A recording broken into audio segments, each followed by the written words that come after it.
আজকে মুর্শিদাবাদের এক সন্তান, নাম তার হুমায়ুন। কারণ এই বাবর যে ছিল মুঘল সাম্রাজ্যের বাবর, এই বাবরের ছেলের নামও ছিল কি হুমায়ুন। বাবর অনেক ভালো ভালো কাজ করেছিল।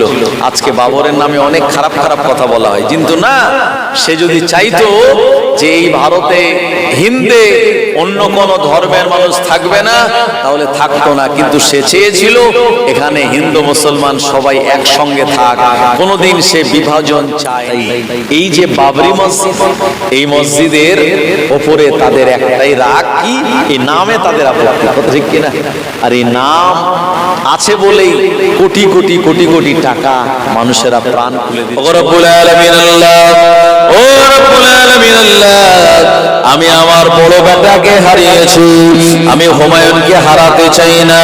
ও আমার আল্লাহ, যে রোগ আমার বেটার হয়েছে ওই রোগ আল্লাহ আপনি আমায় দিন, আর আমার বেটাকে আপনি ভালো করে দিন। এই দোয়া করার কারণে বাবরের এই দোয়া, জহিরুদ্দিন মোহাম্মদ বাবরের এই দোয়া আল্লাহ পাকের দরবারে সেদিন কবুল হয়ে গিয়েছিল। সুবহানাল্লাহ। ও আমার ভাইয়েরা, হুমায়ুন আস্তে আস্তে সুস্থ হতে লাগলো, আর বাবর আস্তে আস্তে অসুস্থ হতে লাগলো। একটা সময় 3 মাস পর বাবর দুনিয়ার জমিন থেকে বিদায় নিয়েছিল। তবে বিদায় নেওয়ার আগে বলে গিয়েছিল, আমার পরে এই গদিতে বসবে আমার বেটা হুমায়ুন, এই হুমায়ুনকে তোমরা নেতা বলে মেনে নিও। আমার ভাইয়েরা, ও নবীর উম্মত উম্মাতানিরা, খুব বেশি বয়স বাবর পায় নাই, মাত্র 57 বছর বয়সে দুনিয়া থেকে বিদায় নিয়েছিল। মুর্শিদাবাদ একটা মসজিদ হচ্ছে, তাই না? এই মসজিদের নাম কি? বাবরি মসজিদ। ভাই, এই মসজিদ আপনারা জানেন 1992 সালে অযোধ্যার জমিনে 6 ডিসেম্বর এই বাবরি মসজিদকে শহীদ করে দিয়েছিল একদল কর সেবকেরা। বলেছিল কি করেনি ভাই? যে লোকটা প্রথম শাবল মেরেছিল তার নাম হলো বলবীর সিং। এই বলবীর সিং যে বাবরি মসজিদের ওই উপরে উঠে শাবল মেরে আঘাত করে বাড়ি গিয়েছিল, তার বাবা বলেছিল গেট আউট, এখান থেকে চলে যাও, তুমি আমার এই ঘরে আর থাকতে পারবে না। কেন? হলো মুসলমানদের ধর্ম হলো পবিত্র ধর্ম, তাদের এই সেজদা দেওয়ার জায়গাকে বলা হয় মসজিদ। আর এই মসজিদে তুমি আঘাত করে আমার ঘরে এসেছো, তোমাকে ছেলে বলে পরিচয় দিতে আমার লজ্জা হয়, বেরিয়ে যাও আমার ঘর থেকে। বলবীর সিং এর বাবা ঘর থেকে তাকে বার করে দিয়েছিল। যেখানে যায় শান্তি পায় না, মনের ভিতরে একটা অশান্তি, রাতের বেলা ঘুমাতে যায় কিন্তু শান্তি পায় না, তৃপ্তি আসে না, সব সময় একটা অস্থিরতা। যখনই ঘুমায় হঠাৎ করে আজানের আওয়াজ তার কানে ভেসে আসে। বলবীর সিং চিন্তা করলো, যে অন্যায় কাজ আমি করেছি, এই কাজের জন্য আমার প্রায়শ্চিত্ত করা লাগবে। আর এই অন্যায় কাজের প্রায়শ্চিত্ত হলো ঈমানের কালমা পড়ে মুসলমান হওয়া। জোরে বলেন সুবহানাল্লাহ। এই বলবীর সিং পরবর্তীতে 1992 6 ডিসেম্বর বাবরি মসজিদ ভেঙেছে। আর 1993 সালের জুন মাসে কোন একটা মসজিদের ইমামের কাছে গিয়ে তিনি কালেমা পড়ে মুসলমান হলেন। বললেন, আমাকে মুসলমান করাও, কারণ মুসলমান না হতে পারলে আমি মনে শান্তি পাচ্ছি না। মুসলমান করে দেয়া হলো, তার নাম রাখা হলো মোহাম্মদ আমির হোসেন। লোকটা আজও জীবিত আছে, এখনো মরেনি। লোকটা ওয়াদা করেছে, বাবরি মসজিদকে আমি আঘাত করেছিলাম, শহীদ করেছিলাম, এই গুনার প্রায়শ্চিত্ত করার জন্য আমি যতদিন দুনিয়ায় বেঁচে থাকবো আমি মসজিদগুলি মেরামত করার কাজ করে যাব। নিজে হাতে যত মসজিদ খারাপ হয়ে গেছে, ভেঙে গিয়েছে, নষ্ট হয়েছে, এই মোহাম্মদ আমির হোসেন যে বলবীর সিং ছিল, বর্তমানে সে মসজিদ তৈরি করার কাজ করছে। জোরে বলুন সুবহানাল্লাহ। আমার ভাইজানেরা, তাই এই বাবরি মসজিদকে আঘাত করা মানে মুসলমানদের কলিজায় সেদিন আঘাত করেছিল। আজকে মুর্শিদাবাদের এক সন্তান, নাম তার হুমায়ুন। কারণ এই বাবর যে ছিল মুঘল সাম্রাজ্যের বাবর, এই বাবরের ছেলের নামও ছিল কি হুমায়ুন। কারণ আপনারা জানেন 1928 খ্রিস্টাব্দে এই বাবর আফগানিস্তান থেকে এসেছিল। কাবুল, আফগানিস্তানের রাজধানী ছিল কাবুল। এই আফগানিস্তানের কাবুল থেকে এই ভারতে এসে আক্রমণ করেছিল। কারণ সেদেশে বাবরের পিতারও রাজত্ব ছিল, কিন্তু বাবর মাত্র 12 বছর বয়সে তার আব্বাকে হারায়। এরপরে এই বাবর তার বাপকে হারানোর পর সে যখন সিংহাসনে বসলো, তার চাচা সিংহাসন থেকে তাকে উৎখাত করে দিল শক্তি বলে। এরপরে বাবর সেই আফগানিস্তানের কাবুল থেকে এই ভারতবর্ষে তখন শাসন করছিল হিন্দে ইব্রাহিম লোধি বলে একজন সুলতান। এই ইব্রাহিম লোধিকে পরাস্ত করে এখানে মুঘল সাম্রাজ্যের ভিত্তি স্থাপন করেছিল। কথা ঠিক কিনা? আপনারা অনেক ইতিহাস পড়েছেন। তো এই বাবর অনেক ভালো ভালো কাজ করেছিল। আজকে বাবরের নামে অনেক খারাপ খারাপ কথা বলা হয়, কিন্তু না, সে যদি চাইতো যে এই ভারতে হিন্দে অন্য কোন ধর্মের মানুষ থাকবে না, তাহলে থাকতো না। কিন্তু সে চেয়েছিল এখানে হিন্দু মুসলমান সবাই একসঙ্গে থাক। কোনোদিন সে বিভাজন চায়নি। আমার ভাইজানেরা, জনেরা, যুবকেরা, এই বাবরের সন্তানদের ভিতরে একটি সন্তান সে অল্প বয়সে দুনিয়া থেকে বিদায় নিয়েছিল। বাবরের এই যে ছেলে হুমায়ুন, আমার ভাইজানেরা, এই হুমায়ুন সে অল্প বয়সে অসুস্থ হয়ে গেল। বাবর মহা চিন্তায় পড়ে গেল, সর্বনাশ। জহিরুদ্দিন মোহাম্মদ বাবর, যার পুরো নাম জহিরুদ্দিন মোহাম্মদ বাবর, চিন্তা করছে আমার এই বড় ছেলেটা মারা গেল, এই হুমায়ুন সে অসুস্থ হয়ে গেল, হুমায়ুনও যদি মারা যায় তাহলে এটা আমার জন্য বিরাট একটা ক্ষতি হয়ে যাবে। আমার পরে এই রাজত্ব সামলাবে কে? আমার ভাইজানেরা, এ সময় বাবর তখন অনেক কবিরাজ ডাক্তার ডাকলো আর বললে, একটু আমার বেটার ট্রিটমেন্ট করো, আমার বেচাটা যেন বেঁচে যায়, আমার বেটার একটু চিকিৎসা করো, আমার বেটা যেন ভালো হয়ে যায়।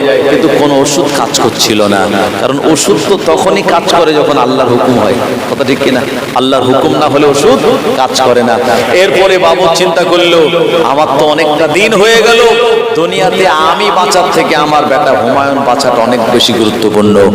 বাবর সে সময় জহিরুদ্দিন মোহাম্মদ বাবর আল্লাহর কাছে দোয়া করে বললেন, ও রব্বুল আলামিন আল্লাহ, ও রব্বুল আলামিন আল্লাহ, আমি আমার বড় বেটাকে হারিয়েছি, আমি হুমায়ুনকে হারাতে চাই না। ও আমার আল্লাহ, যে রোগ আমার বেটার হয়েছে ওই রোগ আল্লাহ আপনি আমায় দিন, আর আমার বেটাকে আপনি ভালো করে দিন। এই দোয়া করার কারণে বাবরের এই দোয়া, জহিরুদ্দিন মোহাম্মদ বাবরের এই দোয়া আল্লাহ পাকের দরবারে সেদিন কবুল হয়ে গিয়েছিল। সুবহানাল্লাহ। ও আমার ভাইয়েরা, হুমায়ুন আস্তে আস্তে সুস্থ হতে লাগলো, আর বাবর আস্তে আস্তে অসুস্থ হতে লাগলো। একটা সময় 3 মাস পর বাবর দুনিয়ার জমিন থেকে বিদায় নিয়েছিল। তবে বিদায় নেওয়ার আগে বলে গিয়েছিল, আমার পরে এই গদিতে বসবে আমার বেটা হুমায়ুন, এই হুমায়ুনকে তোমরা নেতা বলে মেনে নিও। আমার ভাইয়েরা, ও নবীর উম্মত উম্মাতানিরা, খুব বেশি বয়স বাবর পায় নাই, মাত্র 57 বছর বয়সে দুনিয়া থেকে বিদায় নিয়েছিল। তাই এই যে বাবরি মসজিদ, এই মসজিদের উপরে তাদের একটাই রাগ, কি এই নামে তাদের আপত্তি। কথা ঠিক কিনা? আর এই নাম আছে বলেই কোটি কোটি কোটি কোটি টাকা মানুষেরা প্রাণ খুলে দিচ্ছে। ওখানে যেদিন ধ্বংস করা হয়েছিল বাবরি অযোধ্যায়, সেখানে একজন আর্মি যার বাড়ি মুর্শিদাবাদে, এই বাবরি মসজিদের একটা ইট, ভাঙা ইট তার কাছে ছিল, সেই ইটটা নিয়ে সে হাজির হয়ে গেছে। মানুষের আবেগ কত, কারণ এই আবেগ একটা সময় লুকিয়ে ছিল, কিন্তু সেই আবেগ আজকে বাইরে বেরিয়েছে। সুতরাং মসজিদ, এটার বিরোধিতা করার কোনো জায়গা নেই। কোনো ব্যক্তির আপনি বিরোধিতা করতে পারেন, কিন্তু মসজিদ আল্লাহর ঘর, এই আল্লাহর ঘরের বিরোধিতা করার কোনো জায়গা আছে ভাই? আমার ভাইজানেরা, জওয়ানেরা, যুবকেরা, তাই যে কথা আমি আপনাদেরকে বলতেছিলাম, এ দুনিয়া জমিন আল্লাহ রাব্বুল আলামিন এই ভালো নাম, এই বাবর বলুন, হুমায়ুন বলুন, আওরঙ্গজেব বলুন, এনারা আল্লাহর নেক বান্দা ছিলেন এবং তারা ভালো ভালো নাম থাকার জন্য ভালো ভালো কাজ তারা সমাজে করে গিয়েছিলেন। একটা দুটো বছর নয়, 700 বছর মুঘলরা এই ভারতবর্ষে রাজত্ব করেছে। মুঘলদের পরে আরো 200 বছর ইংরেজরা রাজত্ব করেছে।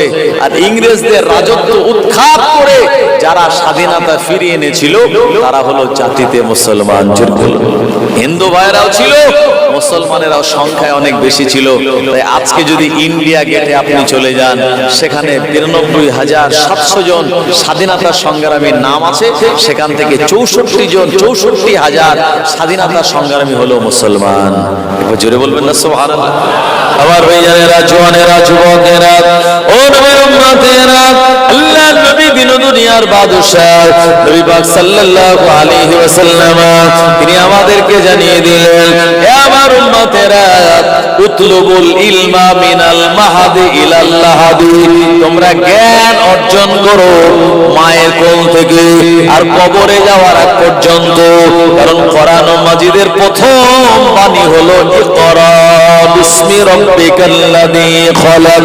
ইকরা মানে পড়ো। ও আমার ভাইজানেরা, পড়াশোনা করা ছাড়া দ্বিতীয় কোনো বিকল্প নাই। যে জাতি পড়াশোনা করে নিয়েছে, যে জাতি শিক্ষিত হয়েছে, ওই জাতি সমাজে প্রতিষ্ঠিত হতে পারলো। ও আমার ভাইজানেরা, ও নবীর উম্মত উম্মাতানিরা, এইজন্য জ্ঞান আর শিক্ষা হলো একটি আলো। ওই আলো যদি আপনার আমার ভিতরে থাকে, জীবনে কোনোদিন কোনো বিপদ আপদ মুসিবতে আপনি সহজে পারবেন না। আপনার ওই জ্ঞানের আলোর দ্বারা আপনি নিজের রাস্তা নিজেই বার করে নিয়ে আপনি আপনার সঠিক গন্তব্যস্থলে পৌঁছে যাবেন। একবার মহাব্বত করে বলুন সুবহানাল্লাহ।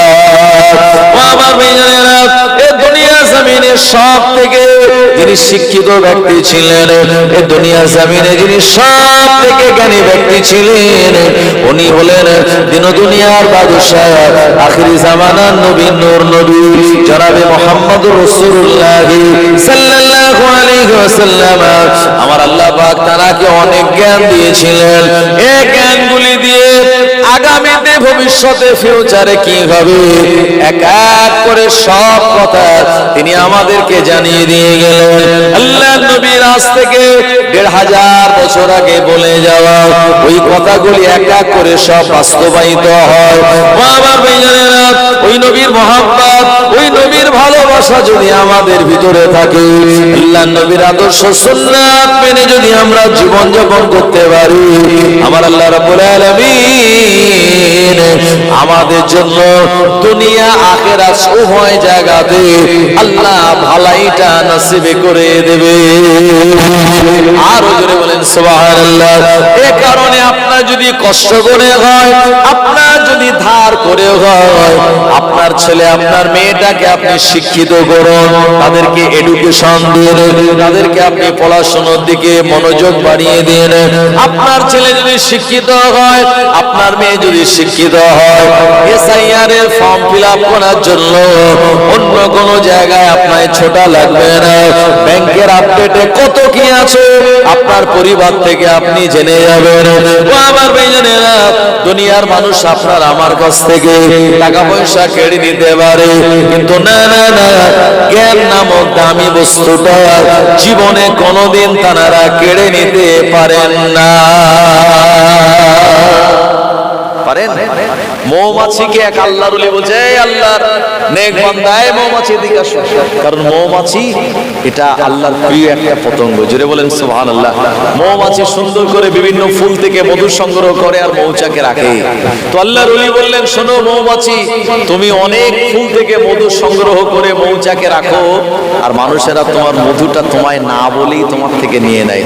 মধু সংগ্রহ করার আগে ওই যে কাঁচা গাছ পুড়িয়ে ধোঁয়া করে না, এই মৌমাছি অনেক মারা যায়, কষ্ট দেয়। তোমার থেকে মধু মানুষেরা কেড়ে নেয়, এতে তোমার রাগ হয় না? তুমি তাদের কামড়াতে পারো না? মৌমাছি বলে, আমার সংগ্রহ করা মধু সে নিয়ে নিল, কিন্তু মধু তৈরি করার এই প্রক্রিয়া মানুষেরা জীবনে আমার থেকে ছিনিয়ে নিতে পারবে না। জোরে বলেন সুবহানাল্লাহ। মৌমাছি উত্তর দিয়েছে। আল্লাহর ওলি বলেন, হ্যাঁ তুমি ঠিক বলেছো। তাই আমরা শত চেষ্টা করলেও এক ফোঁটা যেমন রক্ত বানাতে পারবো না।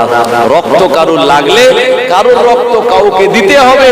বৈজ্ঞানিকরা শত চেষ্টা করে এক ফোঁটা রক্ত বানাতে পারেনি। যদি বানাতে পারত তাহলে রক্তদান শিবির করা লাগতো না। যদি মধু কেউ বানাতে পারত আমার ভাইজানেরা, তাহলে মধুটা দাম কমে যেত, অ্যাভেলেবেল হয়ে যেত সব জায়গায়। এই মধুর ভিতরে ভেজাল আমরা মেশাতে পারি, কিন্তু এক ফোঁটা মৌমাছির মতো মধু তৈরি করার ক্ষমতা আল্লাহ মানুষকে দেন নাই।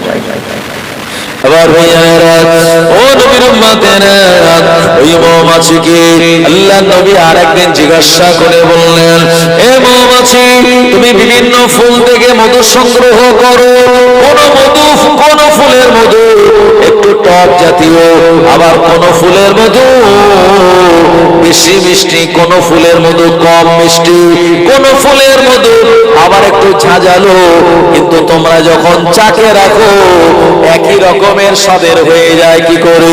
মৌমাছি জবাব দিয়ে বলেন, ইয়া রাসূলুল্লাহ, হাবিবাল্লাহ, বিভিন্ন ফুল থেকে আমরা মধু সংগ্রহ করে যখন আমরা চাকে রাখি, আমরা আপনার শানে, আমাদের নবীজির শানে আমরা দুরূদ শরীফ পড়ি।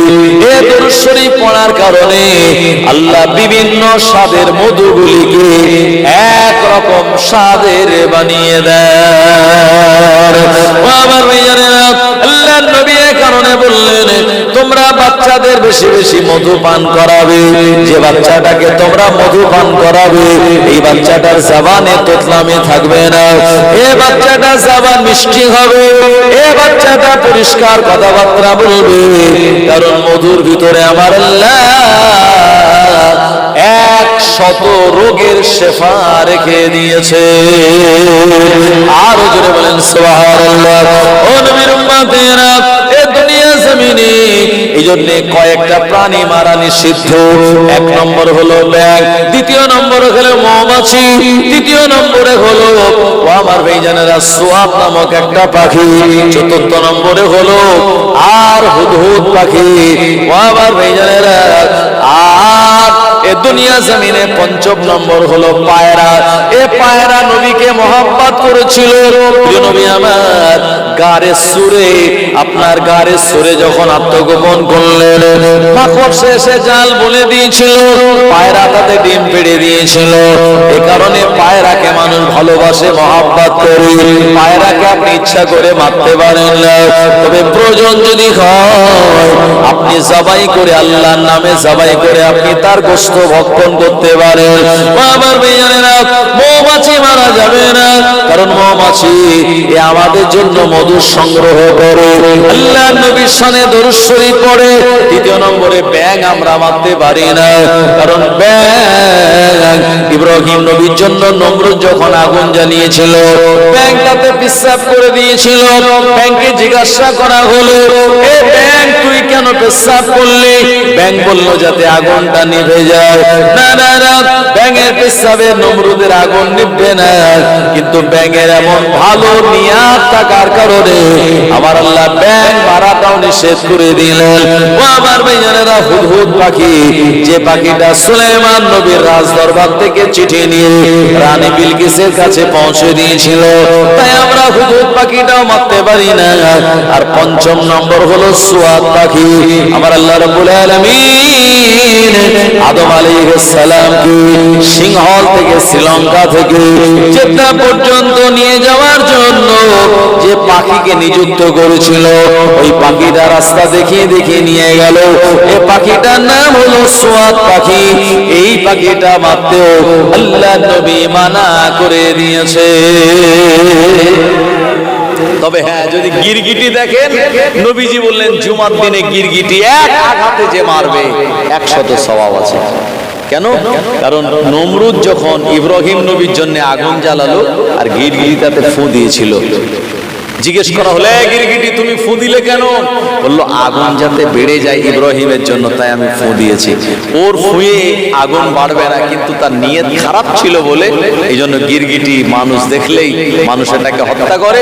আমার ভাইয়েরা, জওয়ানেরা, যুবকেরা, আর এও মানুষের আশপাশে থাকে না, মানুষ দেখলেই দৌড়ে পালায়, কারণ সে জানে মানুষ দেখলে আমায় হত্যা করবে।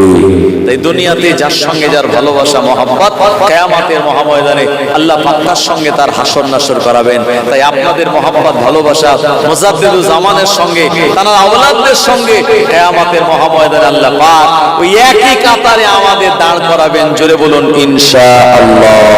একটু জোরে বলবেন না ইনশাআল্লাহ। আমার ভাইজানেরা, তাই নবীজি সাল্লাল্লাহু আলাইহি সাল্লামের প্রতিটা আদর্শ, সুন্নাতগুলি তিনি মেনে আর আমাদের কাছে এই সিলসিলা তিনি দিয়ে গিয়েছেন, যে সিলসিলাটাকে সিলসিলায়ে মুজাদ্দিদুল জামান বলা হয়। আল্লাহ পাক এই সিলসিলার উপরে আল্লাহ আমাদের সবাইকে কায়েম রাখো। একটু জোরে বলেন আল্লাহুম্মা আমিন। আমার ভাইজানেরা, নবীজি সাল্লাল্লাহু আলাইহি সাল্লামের কন্যা ফাতেমা, এই ফাতেমার আওলাদেরা কিয়ামত পর্যন্ত থাকবে। আম্মা জান ফাতেমা রাদিয়াল্লাহু আনহা তানার বংশের আওলাদ হলো ওই যে ফুরফুরা শরীফের বেলপাড়ায় সৈয়দ হুসাইন বুখারী গাজী রাহমাতুল্লাহ আলাইহি তানার জানার আওলাদ, এনারা হলেন স্বয়ং আওলাদে রাসূল। আর দাদা হুজুর রাহমাতুল্লাহ আলাইহির বংশের জানার আওলাদ, এনারা হলেন প্রধানতম সাহাবী হযরত আবু বকর সিদ্দিক রাদিয়াল্লাহু আনহু তানার বংশের আওলাদ।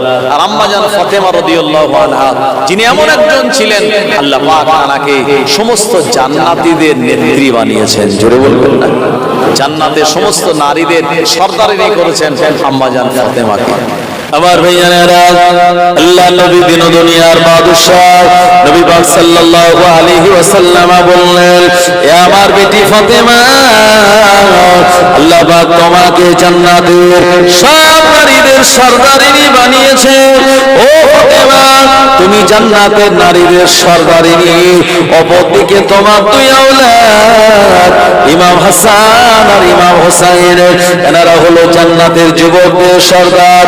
ও আমার আম্মা ফাতেমা, এটা জানার পরে তুমি কি খুশি হয়ে গেলে? আম্মা জান ফাতেমা বললেন, আব্বা জান, যে সংবাদ আপনি আমায় দিয়েছেন আমার জানটা ভরে গেল, আমার মনটা খুশি হয়ে গেল।